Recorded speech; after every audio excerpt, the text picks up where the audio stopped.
All right, so this is a pretty important article that just dropped, right? News. Rito Games have another post. That too. Changes at Riot and the road ahead. All right. Wow. Okay. What's this one? Is this like the same thing? What is this? Oh no. Jesus. Is this like the same article but it's just written somewhere else? No? There's 3 articles. Oh my god. All right, I'm gonna speed run this then with my commentary voice. An important update about Riot's future. Rioters, today I'm sharing a decision we hoped we would never have to make at Riot. We're changing some of the bets we've made and shifting how we work across the company to create focus and move us toward a more sustainable future.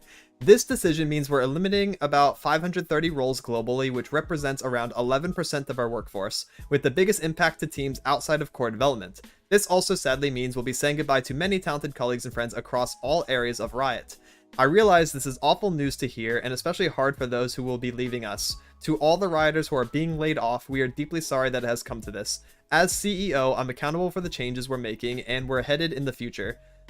Where we're headed in future. So I think it's important for me to share how we got here and how the next few days will work. Dude, there's no way. All they have to do is make another Lux skin, and they can pay for all 530 roles by itself. I don't know how they're not just making more Lux skins, or like Ari skins, and they're good to go. It's so easy. Multi-billion-dollar company, by the way.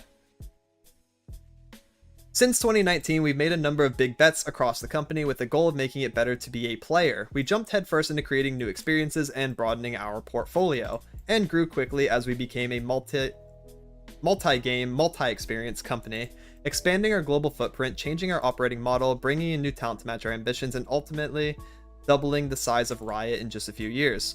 Today we're a company without a sharp enough focus, and simply put, we have too many things underway. Some of the significant investments we've made aren't paying off the way we expected them to.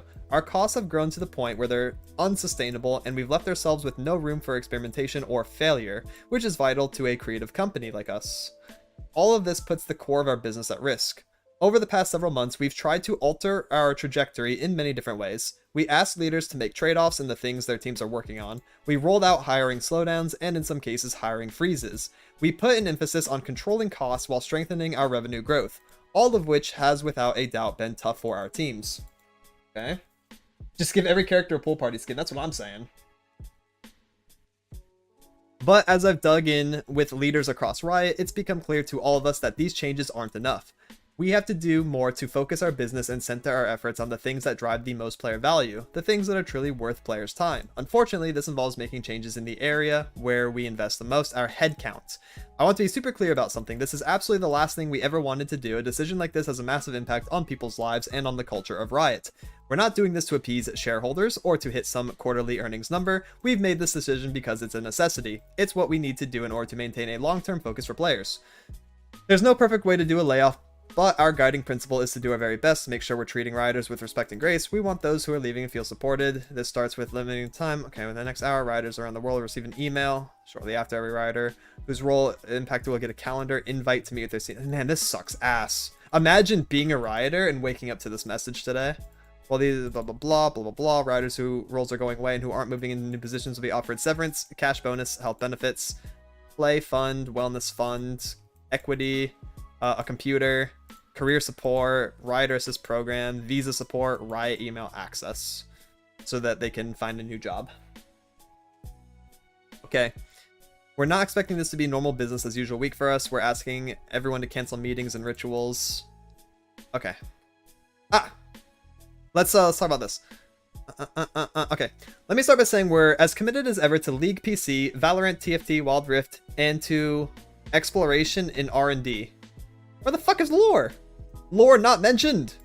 In some cases, we're reshaping our portfolio and teams to develop these games more effectively, but you can't expect these to be areas where we continue to invest.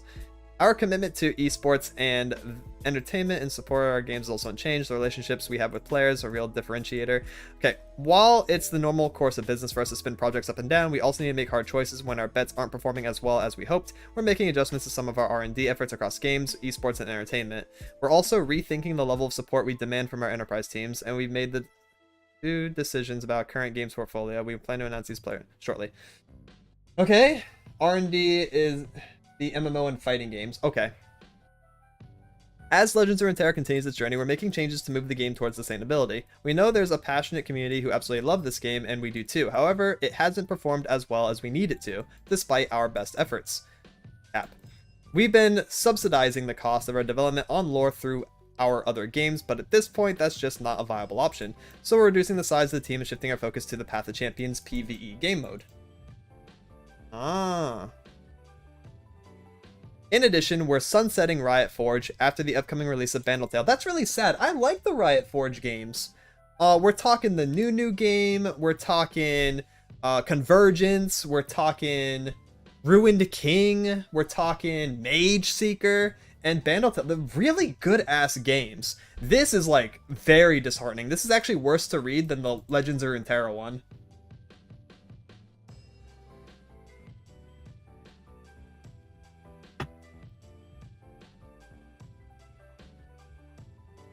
That's so many people, too. And this is only a recent endeavor. Like, Riot Forge is, like, the past few years, you know, that they established this and started making games.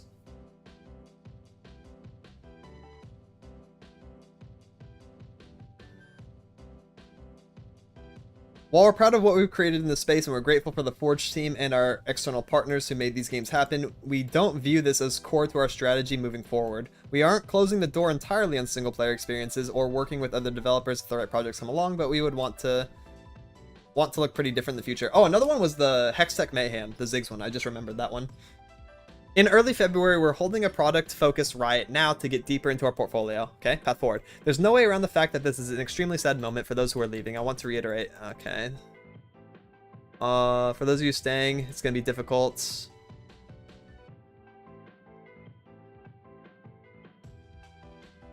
Damn. Everyone hates Dylan right now. Dylan is catching so much flack today, it's crazy. Shooting the messenger, probably. Rest in peace, Dylan. You will be doxxed. Probably. This sucks. Alright. Next article. Changes at Riot in the road ahead. So this is probably more to us, right? This first article was to the people who work at Riot.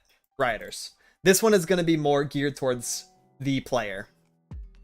Minutes ago, we shared with Rioters that we are refocusing on fewer, higher impact projects to move us toward a more sustainable future. We want to tell you what these changes mean for our games, everything around them, esports, arcane, music. For most of our history, we've managed to avoid days like this, but this decision is critical for the future of Riot. This isn't to appease shareholders. Yes, you said this. Yes. This means we're limiting about 5... Yes, okay. Doubling down on games. Okay, with today's moves, we're going back to putting games at the center of everything we do. Our vision for the future is bold, and our commitment to our core live games, League, Valo, TFT, Wild Rift, is more ambitious than ever, but not LoR. Fuck LoR, apparently. We're prioritizing these teams so they can focus on the content, features, and updates. Ba ba ba. Expect events, modes, and long-term roadmaps. Ba ba ba. Okay, our strategy will more tightly integrate esports, music, and entertainment with our games. Esports isn't just about competition, it's about the highs, the lows, and the communities that flourish around the games. Entertainment isn't just about storytelling, it's a gateway to the deeper narratives, characters, and worlds that enrich the game experience. As we've grown, some of our efforts have become more isolated, and we aspire to more seamlessly blend gameplay, competitive excellence, and narrative depth in ways that truly make it better to be a player. Whether it's a next hit from KDA, story unfolding in Arcane, the intensity of TFT, the one-of-a-kind chills of a World's Game 5. This never happens. Or the electric atmosphere of Val Champs. Okay.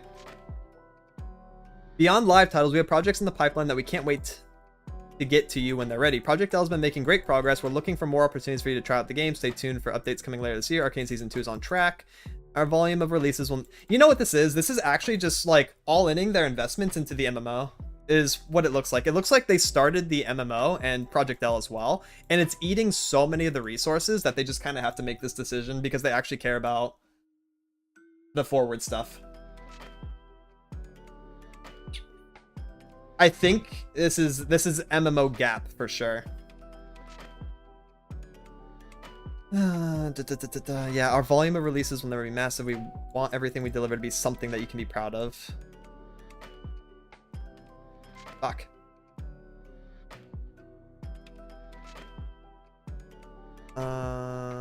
Is there anything new in this section? Okay, here we go. This shift allows the team to experiment more in the PvE space, concentrating on the game mode where players have been spending the most time. The LoR team has more details here. That's this one, right? Okay, so we already have that preloaded, so we're gonna talk about that when we get to it. Cool. We're ending new development with Bandle Tale. Yes, we already read this. The journey ahead. Okay. Dylan and Mark. All right, so let's look at the Legends of Runeterra specific stuff. I'm blowing through this a little bit, so we have a good pace. Let me zoom in so you guys can actually read this. Does that look good? That probably looks good. Legends of Runeterra 2024 State of the Game. Alright, so this is the most relevant to us. This is going to be the most impactful for us, the lore players. Hey everyone, I'm Dave Gustigan, executive producer and game director for Legends of Runeterra. I wanted to catch up with you about what's going on with lore, and after the news today, take a moment to talk about what that means for the future of the game. Let's jump into why we're here today. The truth is that despite lore being an incredible game developed in tandem with the community, lore has struggled over the years to find its footing as a business. While we at Riot are extremely passionate about lore and our community, we also need to ensure lore is sustainable as a business so that we are able to continue investing in games, experiences, and players across our ecosystem. However, we haven't been able to get to the point of sustainability with our approach thus far. In alignment with the larger Riot-wide business changes going on, we need to make some very hard decisions about the future of lore. Starting today and continuing over the next few months, we'll begin the process reducing size and scope of lore to a team that's focused on sustainably making the game you love. Unfortunately, this does mean that the lore team has been impacted by Riot's organizational changes. This is obviously not an outcome that anyone wanted, but we truly believe that this more focused team will propel lore towards the point of sustainability for our community. There are still lots of things to be excited about with the future of lore, but over the next few weeks we'll be focused on people and the impact to them from these changes. I've talked about this before and how we've had to be more laser focused on what we work on. We've invested a lot of time and resources into lore to give the team as much runway as possible in an attempt to make the business work. And the truth is we haven't been able to do that. Every shift over the last couple of years has been done with the goal of achieving sustainability, but that has required other games here at Riot to subsidize lore's exploration to find a business model that works. We know these constant shifts have meant a lot of whiplash for you all around our direction, and that this new reduction in our scope may feel like a blow. However, this current path is necessary to provide lore a way forward and to enable us to keep the game around to play for years to come. After we have regrouped as a team, Legends of Runeterra will once again recenter and refocus, this time with the rising star of the Path of Champions forming the core of the business. The Path of Champions is already a popular and rewarding experience enjoyed by a majority of our audience, and we're excited to explore what else we can delight players with in the space. The new refocused team will be led by many good friends and strategists, Eric Shen, who has done incredible work over the past years to make lore the best product it can be while preserving what makes it a great game. Eric brings a fresh perspective to leadership for the team and is excited to continue serving lore's community as their advocate both within the lore leadership team. I don't know what the hell's going on here. I'm having a stroke. As well as the broader League Studios team. I cannot wait to see what the team comes up with under his leadership as executive producer. Spent the last 5 years on the Legends of Runeterra team, first as a card designer, eventual gameplay, then as head of gameplay, game director, now finally executive producer. Over my time on the game, I've seen lots of big, exciting swings. I'm really proud of the diversity of champions, Nora, Jack, Elder. Jesus, name dropped Nora and Elder. And deck archetypes we've had throughout the years. It's a testament to the strength of our DNA design narrative art team that we were able to deliver such high quality content time after time. Experiments like Lab of Legends have surpassed our expectations and is now its own fully featured mode with Path. The goal now is to lean into and deliver on those successful pieces more sustainable way, continuing to produce champions that players know and love, more content. Alright.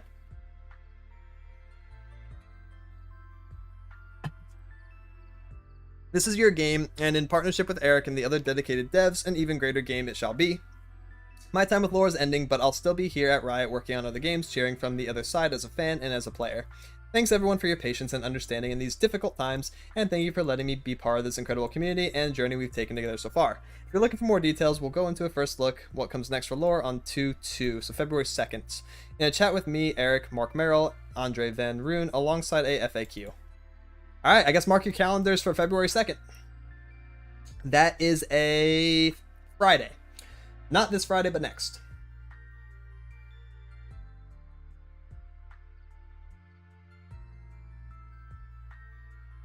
Fudge.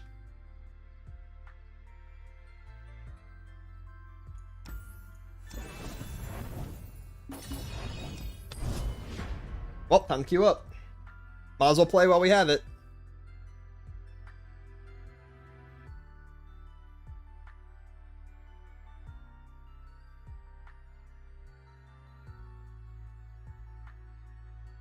Yeah, I need to know in concrete detail like what that means for lore. Because they're kind of like skirting around the bush a little bit. A lot of marketing speak and a lot of general blurbs about it. What do you mean? We're going to have a focus on PvE. What does that look like for PvP? What does that look like for expansions and champion releases? Because they also said they're going to continue releasing champions. So how much of this is going to affect the normal player that doesn't know that it's happening? That's kind of like the biggest thing that I need to know. What is the impact of the changes based on the perspective of a player that has no idea that the layoffs are happening? Is it going to be that substantial?